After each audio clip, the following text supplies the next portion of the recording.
Hey everyone, welcome back to Coyote Loot Crate, the place for all things gold and silver. This video is the first in a series on the history of bullion, and the various features, designs, and purities that the coins or bars have gone through over the years. To kick things off, I'll begin with our national emblem, Lady Britannia. Hope you enjoyed the video, and remember to give this a thumbs up and subscribe if you want to see more.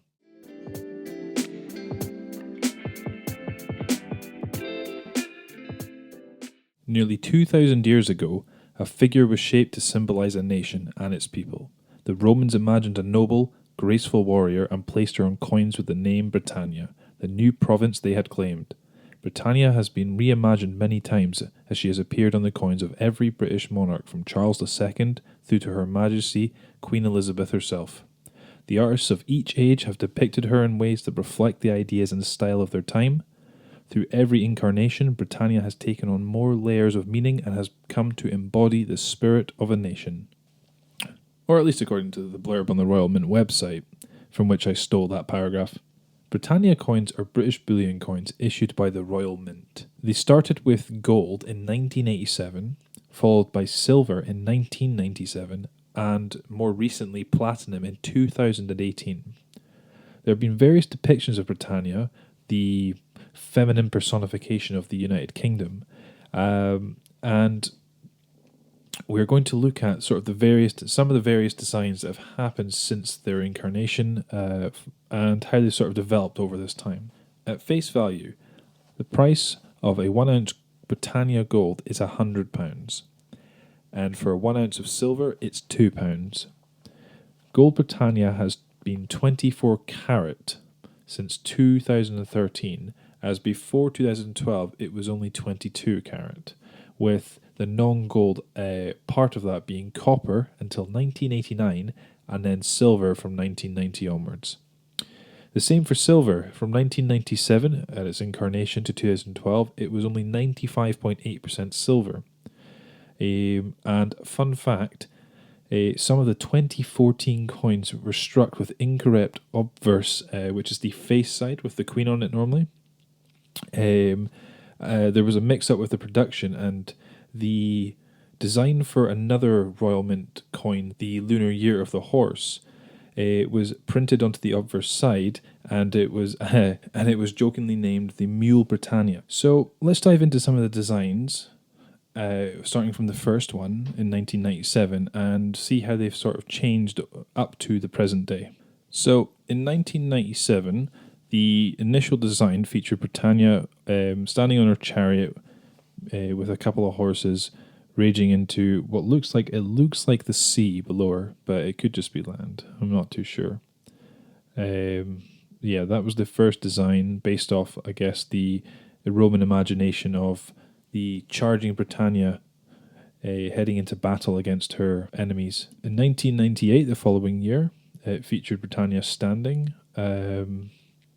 facing out towards the sea with the shield of Britain behind her, which, as you will see later on, is quite similar to the one that came out into this year, the one that was released this year. In 2001, there was quite an interesting design with the lion just behind her, with her holding her shield up and her trident in the other hand, looking out, I'm assuming maybe preparing for battle again, or standing at the shorelines of the UK in preparation for defence. The 2004 design featured more of a close-up portrait of her face, and she's wearing a helmet that's designed to be like the waves off the coast of the UK, again symbolising her connection with the island nation. That has been featured in some of other designs. There was another one. If you check the Royal Mint website out, I believe there is some nice bar designs with her wearing the Corinthian style, which is pretty interesting. I'm going to have to do a video on that again. In 2005, we have Britannia. She's seated in this one, again with the UK shield just by her side. In 2007, they released the design of her seated again, but this time with the lion perched there just in front of her, and again the British shield and her trident. She's against, and what's quite cleverly done is the way she's seated, it's like she's be part of the cliff face herself. As you can see in the background, the shorelines of the UK, I believe maybe even the cliffs of Dover, looking out towards the continental Europe, across the channel. 2010, there was the Corinthian style helmet. Again, it's a close-up portrait of Britannia. I quite like this one. I hope try and find one of these myself. Pretty good design, that. 2011, this one was more like, it sort of emphasized the flag a bit more, which is quite nice. 2013, this is a strange one. She's got an owl. I haven't quite looked up why the owl is significant, but I guess maybe it was just the designer's inspiration. 2017 was 30th anniversary of the 1987 incarnation of Britannia, and I like this one as well. They've done the British Isles, but they've made the British Isles into they've shaped her body into the British Isles, which is pretty smart.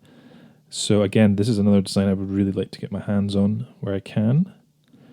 2020 featured a standing strong Britannia about the waves, and again, this is probably in preparation for Brexit, some sort of strong symbolic element of a sovereign United Kingdom looking out into the future, independent, grounded. So again, I really like that, and the lion shield instead of they've mixed things around, with the UK flag at the backdrop, and then there's always these like 3 or 4 characteristics of the Britannia coin that keep popping up, which I quite like, and I like the way that they kind of find new ways of doing it. And finally, something I prepared a bit earlier are the latest designs that I actually have myself in gold and silver.